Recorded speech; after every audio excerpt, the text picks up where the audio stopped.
Twister and its sequel, Twisters, both feature a variety of different tornadoes that all showcase the terrifying range of destructive power present in these fearsome events of inclement weather. Upping the ante from the previous film, each new tornado introduced in Twisters is more catastrophic than the one before it, whether it be due to sheer force generated or other unique circumstances.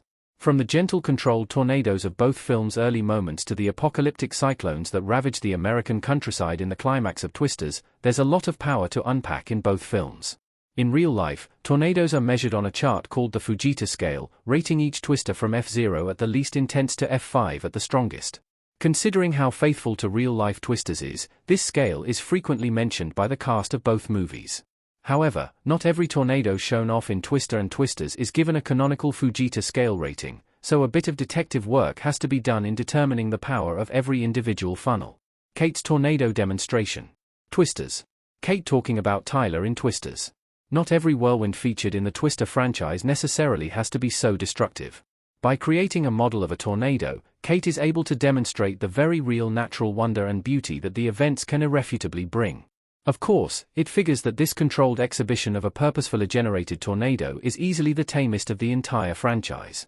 By using a model, Kate is able to remind audiences how tornadoes form and are maintained in the 28 years since Twister was released. Within the confines of her miniature town, Kate's old project is able to demonstrate the ethereal grace with which Twisters can move, rendering a small-scale version of one in loving detail. Hardly qualifying as a real tornado at all, Kate's model Twister wouldn't even register on the Fujita scale, generating only pitiful winds, the waterspouts. Twister. Waterspouts in Twister. One of the coolest things about the Twister duology is the way it explains real-life weather phenomena in stunning action sequences. At one point in Twister, the characters come across a twin system of swirling waterspouts, practically begging them to investigate with a closer look.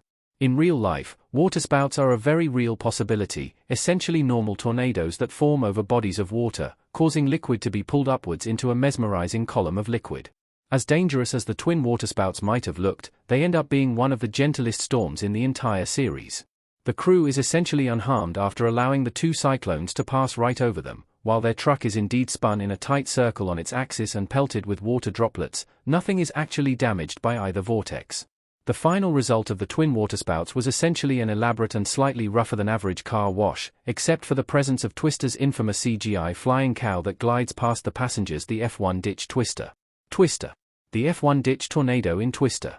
Even the weakest tornadoes can still be a terrifying threat worth taking seriously. This is proven as much early on in Twister, as Joe and Bill encounter a small, but mighty F1 tornado. The first funnel that forms in the film's present day on screen, the F1 tornado sets the stage for the devastation to come in later acts of the film. In doing so, Twister accurately represents the average tornado with a gripping storm chase.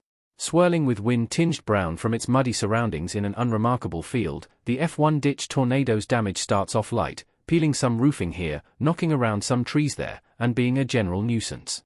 However, before long, the cyclone is powerful enough to devastate a grain silo, further coloring its contents with valuable foodstuffs. This Twister then goes on to claim the J-10 honcho, the Dorothy I, a wooden bridge and a tractor-trailer, emphasizing the danger of even a small tornado that registers on the Fujita scale.